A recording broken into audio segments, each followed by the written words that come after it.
छात्रों, आपकी विशेष मांग पर मैं ये वीडियो तैयार कर रहा हूँ। प्राइवेट छात्राओं ने मुझसे जो है बार बार कहा कि सर हमारे पास पूरी बुक पढ़ने के लिए समय नहीं है, इसलिए आप ऐसा काम कर दिए ताकि हम जो है अच्छी तरीके से कम समय में तैयारी कर सकें। तो मैं जो है बहुत ही चुनिंदा पद्यांशों की व्याख्या मैंने इस वीडियो में तैयार की है। इन्हें आप ध्यानपूर्वक सुनेंगे और जितनी भी आपके बीए फर्स्ट ईयर की तैयारी है वो मैं आपको कराऊंगा और आपके अच्छे नंबर आएंगे। देखिए, बीए प्रथम वर्ष हिंदी प्रथम पेपर प्राइवेट छात्रों के लिए है।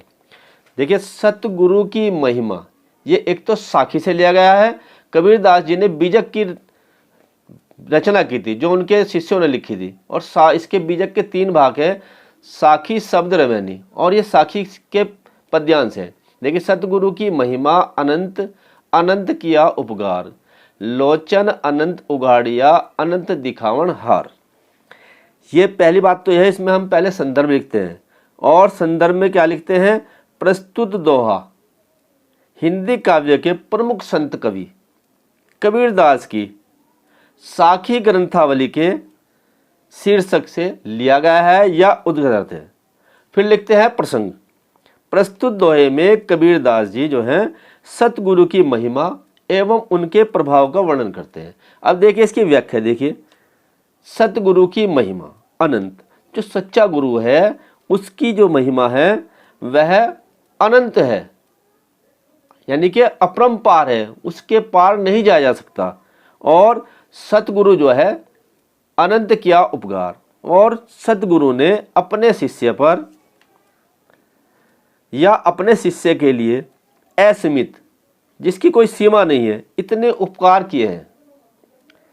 यह गुरु का ही उपकार है कि जिसने कबीरदास जी के लिए अर्थात जीव के लिए लोचन अनंत उघाड़िया अनंत दिखावन हार। दिखावन हार का मतलब होता है ब्रह्मांड अर्थात परम पिता परमेश्वर,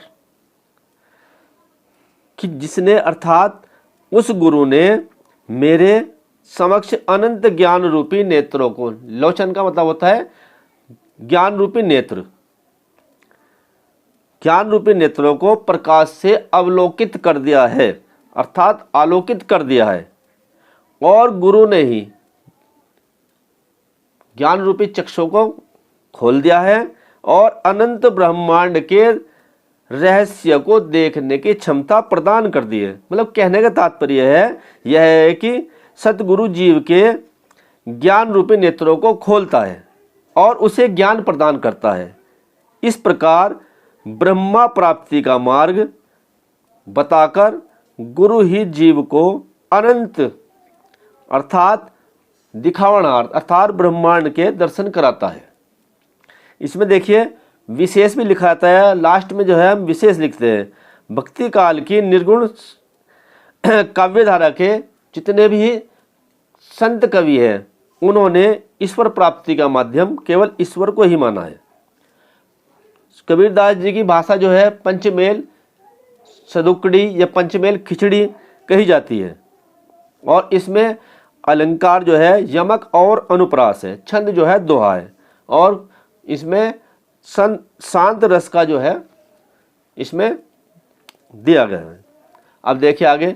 दीपक दिया तेल भरी बाती दही अगठ, पूरा किया बिसावना बहुरिन आओ हट। हट का मतलब बाजार होता है, और बिसावना का मतलब है संसार रूपी जितने कर्म हैं वह।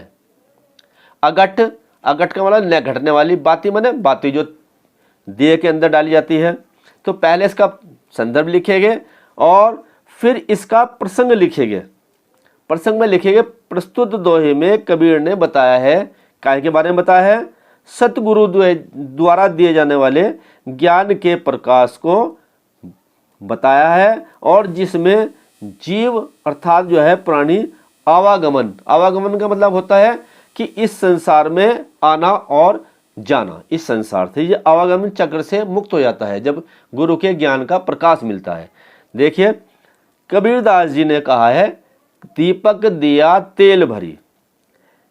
कबीरदास जी कह रहे हैं कि सदगुरु ने हमें प्रेम रूपी भक्ति के तेल से भरकर, दिया तेल, तेल से भर करके बाती दही अघट, कभी न घटने वाली ज्ञान की बाती डाल करके ऐसा दीपक प्रदान कर दिया है जिसके प्रकाश से संसार रूपी, विसावना का मतलब संसार रूपी बाजार, हट का मतलब होता है हाट या बाजार, संसार रूपी बाजार जो है उससे प्रकाशित होने लगा, अर्थात सब कुछ ज्ञान के चक्षु खुलने पर दिखाई देने लगा है। और अब जो है मैंने इस संसार में जितना भी क्रय विक्रय था, अर्थात जितनी भी मेरी इच्छाएं थी वह पूर्ण हो चुकी है, और अब इस संसार में कुछ भी क्रय विक्रय के लिए मेरे पास जो है कुछ नहीं रहा है, अर्थात मैंने संसार रूपी कार्यों को कर लिया है और बार बार लौट करके मुझे इस संसार में नहीं आना पड़ेगा, अर्थात ज्ञान के प्रकाश में मुझे जो है मोक्ष की प्राप्ति हो गई है। अब मुझे बार बार इसमें जो है जन्म और मृत्यु के चक्र में नहीं फंसना पड़ेगा, क्योंकि मैंने जब मुझे आत्मबोध हो गया है तो मैं जो है संसार की असारता को भी जान गया हूँ, क्योंकि संसार नष्ट होने वाला है। अब मेरा जीवन जो है मुक्त दशा अर्थात मोक्ष को प्राप्त हो गया है और अवगमन के चक्र से पूरी तरह जो है मैं छूट गया हूँ। कैसे? वह यह मुझे गुरु के प्रेम ज्ञान की कृपा से ही प्राप्त हुआ है। अब काव्यगत विशेषताएं देखिए इसके। कबीरदास जी जो है पुनर्जन्म में विश्वास करते हैं और इसलिए वो क्या कह रहे हैं, पूरा किया बिसावना का मतलब है कि कर्मों के नष्ट होने से जो है प्रारब्ध के कर्म नष्ट हो गए, इसलिए मेरा जो है इस संसार में मुझे मुक्ति मिल गई है। शांत रस है और दोहा छंद है। अब देखिए अब फिर आगे, जाका गुरु भी अंधला चेला खरा निरंध अंधा ठेलिया द्योनियों कुप पड़ंत। देखो इसमें गुरु के ज्ञान के बारे में बताया है। अगर गुरु ज्ञानी है तभी वह चेले को सदमार्ग पर ले जाएगा।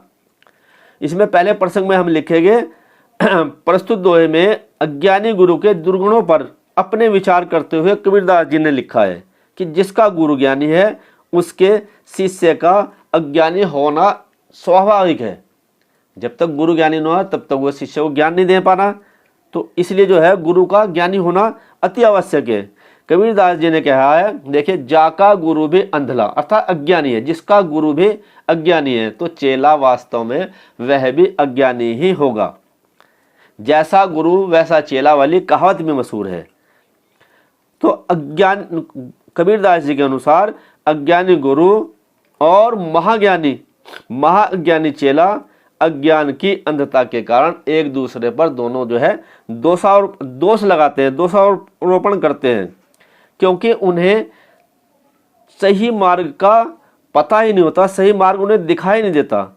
और परिणाम क्या होता है, देखिए अंधा ठेलिया, और जब अज्ञानी को ठेलेगा, धक्का मारेगा तो क्या होगा, दोनों कूप पड़ंत और दोनों कूप में गिर जाएंगे, संसार रूपी कुएं में, संसार रूपी पतन के कुएं में जाकर गिर पड़ेंगे और अपना सर्वनाश कर लेंगे। तो इसलिए कबीरदास जी ने कहा है कि गुरु का ज्ञानी होना अति आवश्यक है, तभी वह जो है अपने चेले को सतमार्ग की ओर ले जाएगा और उसके जीवन को ज्ञान रूपी प्रकाश से भर देगा। इसमें काव्यगत विशेषताएं जो दी है बताई है, तो ज्ञानी गुरु के होने पर शिष्य भी अपने आप ज्ञानी हो जाएगा और अज्ञानी गुरु के मिलने पर शिष्य भी अज्ञानी रहता है।